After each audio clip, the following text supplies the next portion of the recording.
பாஜக தேசிய பொதுக்குழு உறுப்பினர் அண்ணாமலையின் பிறந்த நாளை ஒட்டி தலைவர்கள் வாழ்த்து தெரிவித்துள்ளனர். 41வது பிறந்த நாளை கொண்டாடும் அண்ணாமலைக்கு பாஜக மாநில தலைவர் நயினார் நாகேந்திரன் வாழ்த்து தெரிவித்துள்ளார். அண்ணாமலை அனைத்து வளமும் நலமும் பெற்று மக்கள் பணியில் சிறந்து விளங்க வேண்டும் என அவர் கூறியுள்ளார். மத்திய இணையமைச்சர் எல் முருகன் எக்ஸ் தளத்தில் பதிவிட்டுள்ள வாழ்த்துச் செய்தியில், என் மண் என் மக்கள் யாத்திரை மூலம் பாஜகவை ஒவ்வொரு கிராமத்திற்கும் கொண்டு சேர்த்த அண்ணாமலைக்கு பிறந்தநாள் வாழ்த்து என தெரிவித்துள்ளார்.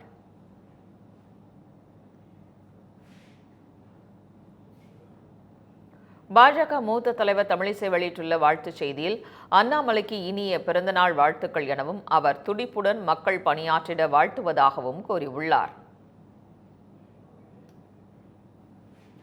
பாஜக மூத்த தலைவர் ராஜா வெளியிட்டுள்ள வாழ்த்துச் செய்தியில், அண்ணாமலைக்கு மனமார்ந்த பிறந்தநாள் வாழ்த்துக்கள் எனவும் அவர் நீண்ட ஆயுளுடன் தேச பணியாற்றிட இறைவனை பிரார்த்திப்பதாகவும் தெரிவித்தார்.